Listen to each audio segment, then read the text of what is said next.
10 men, 20 men, 30 men. I'm on something. 10 men, 20 men, 30 men. That bag coming. 10 men, 20 men, 30 men. You know what's up. 10 men, 20 men, 30 men. Yeah, you come up. Yeah. I don't know if you know the history of this show. On this show, man, there's a segment. It's called On the Spot. You know what that means? Right, you gotta do something on the spot. That means you're on the spot. That means we need to hear some bars. Now check it, so there's no pressure on you. It don't gotta be nothing written. It don't gotta be an actual freestyle like off the top. You could do your go-to rhyme or whatever it is you gotta do. But all I need you to do is look into the camera and impress the hell out of these people, man. Let's go. Cold summer, long winters. Early morning, late night for the winter. Great bite, great white shark coming in for dinner. Killing niggas like the devil. Pray to God save the sinners.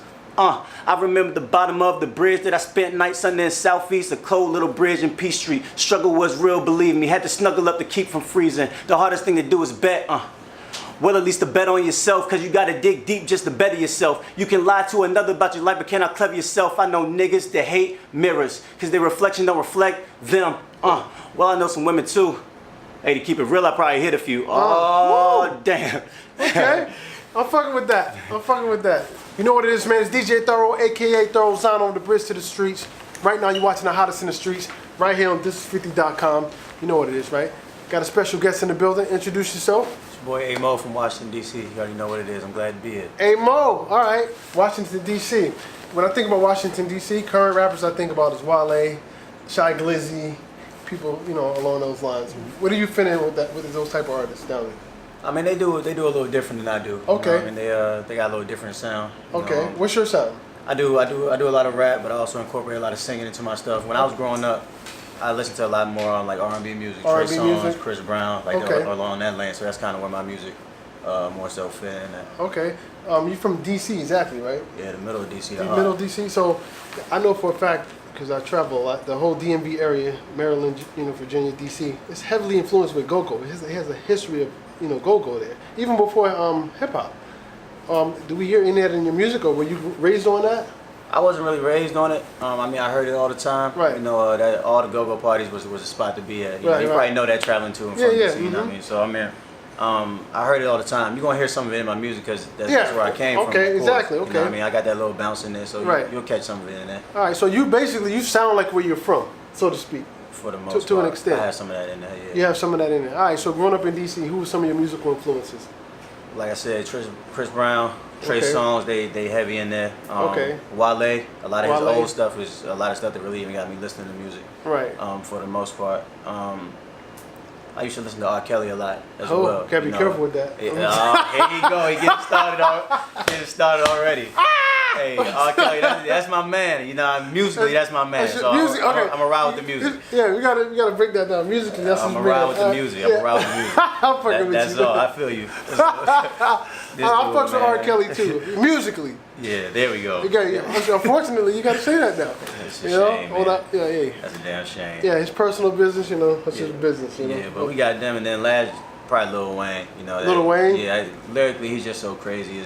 Right. He's just so dope. But he had that little stretch when I was going throughout high school and college where he was just dropping mixtape after mixtape after mixtape, and it was just flames. Like, it's almost impossible not to hear him. So. Oh yeah, Lil Wayne, he had a hell of a run. So you on this platform, This Is 50, man. I pride myself with helping up and coming artists, get exposure. What are we promoting today? What we have out? What's going on with you? I got the single Switch Teams out. Switch Teams? Yeah, Switch Teams. Dropped in early March. It's been doing crazy numbers online, way more than I ever thought it was going to do. Right. It's just a blessing. It's just a blessing right now. That's all I got right now. I'm working on the show up in New York at an event called Creative Chaos. It's going to be in August. So once all the details get hashed out, then then I can give more details on that. Now the title Switch Teams. That sounds like an unloyal title. It sounds like you're unloyal. I'm loyal. That sounds like you're jumping ship. The only one that isn't is KD, man. That's the only one. All right, so explain that title. What is that, from your perspective? What does that mean? Well, when I go in the studio and I'm recording songs, most time it's like a little party. I got me and my brothers. We have some people in there. We drinking. We enjoying it. We just throwing some beats. I go in there freestyle with the beat 3 or 4 times, and then we keep what we hear and what we like. We put it together and make it a song. That day. We was drinking. I was sweating extra hard, so I'm in the booth just switching shirts, like trying to stay dry. I switched 2 jerseys in there. Oh, okay. You know, so in the middle of my freestyle, I just said switch teams, and it had that ring to it, so we gave that the title. Okay, you saying 2 words that I love, being that my favorite rapper is Big L. You mentioned the booth, and you said freestyle. So that brings me to think that you could rap. Yeah, I can rap a little bit. A little bit. A little bit. A little bit? Yeah. Yo, if anybody want to get in contact with you, how can they do that? Well, Instagram, Twitter, Facebook, all that is AYYEMOEDC, AYYEMOEDC. You know, I'm always posting on there. You're going to get my life. I dance, I rap, I sing. You catch my brothers on there, I do everything. Can we hear his voice? Can we hear his No, you singing? cannot. You cannot. We can't hear his voice? Some things you got to pay for. You got to pay for it? Some things you got to pay for. Hey, this is your business card. I'm trying to actually help you. Because when people see this, this is the first thing they're going to see. You know that, right? I feel you. All right. So on you, brother, it's your platform right now. Whatever you want to do. Whatever you want to do. So before we get out of here, is there anything you want to cover that we didn't cover? Nah, we pretty much good. You know, we pretty much good. Everything's covered. You know, I just want to say thank you for having me up here. Yeah, definitely. You know what I mean? A lot of this is real humbling for me, you know, because I just started doing music a couple months ago, and it's really... You just started doing music a couple months ago? I was playing ball before this. I was really playing... I played at a school in Long Island called New York Institute of Technology, Division II. Right. I averaged 30 a game. Well, we got to talk about that. What are you doing? Let's talk about that real quick. Right, so how do you transition from that to this? It didn't work out? What made you want to do that? I was hooping. I spent the summer with the Wizards, and then I spent you was really balling. like the preseason with the Nets, went overseas.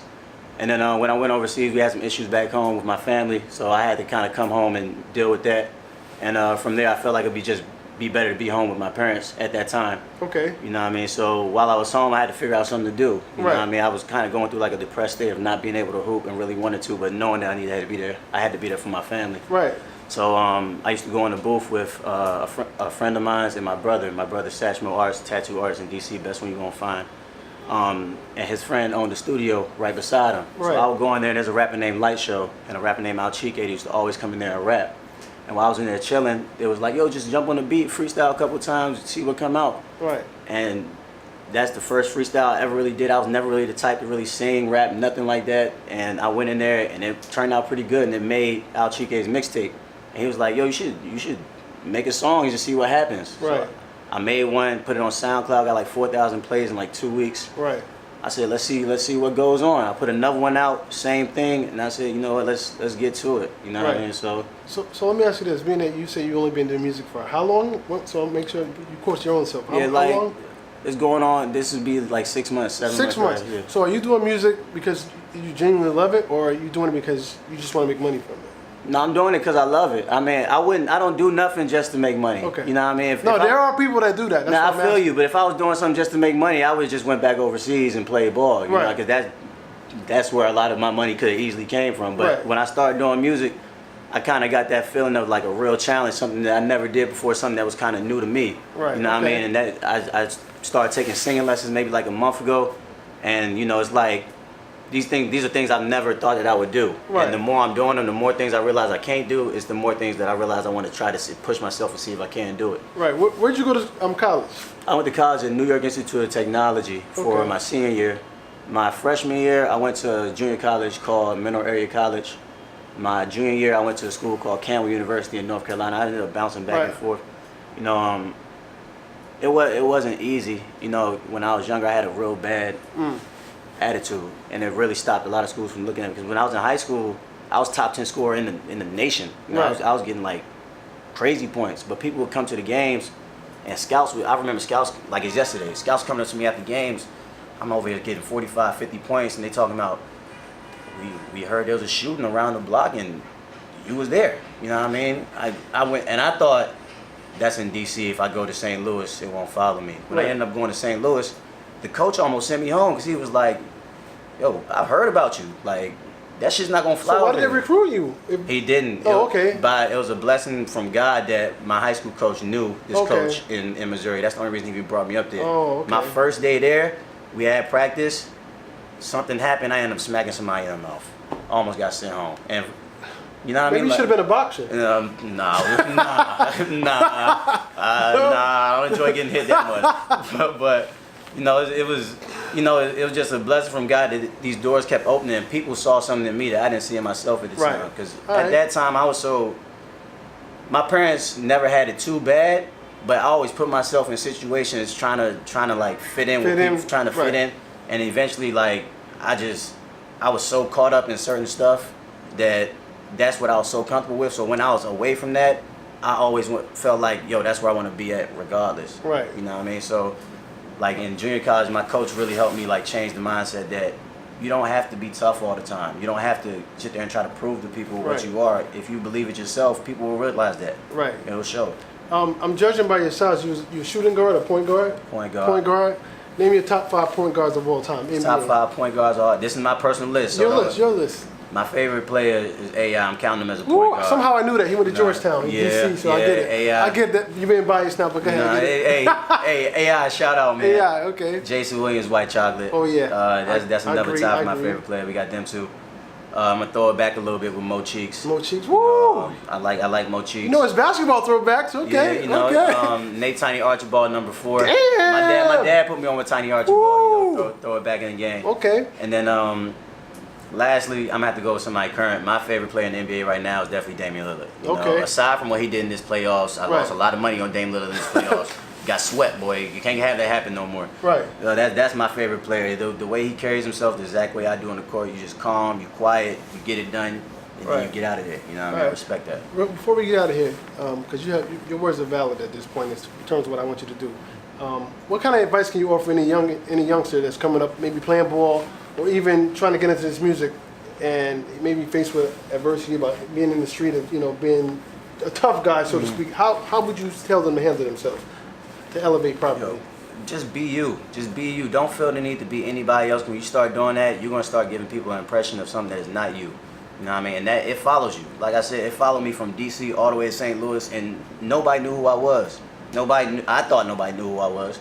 I walked on campus, people walking past me scared to say stuff because word travels like that. Word travels like that. The first couple of months when nobody say nothing to me because they thought I was always on the edge. Right. You know what I mean?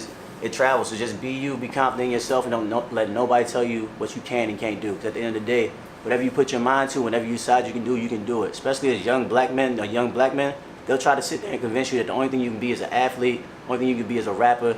But look at the man sitting beside me. He's interviewing me. I've met plenty of black people that are doctors, lawyers. They do plenty of things. Don't ever feel like you can't do something. You're never put in a box. They try to tell you that you put in a box to keep control of you. That's not true. Don't ever believe that. Be you, be yourself, achieve your dreams. It's gonna happen. There it is, man. Hey Mo, DJ Thorough, this is 50.com. It's the hottest in the streets. And like always, when you see us, one knee us. Let me pay respects. We out. Yeah.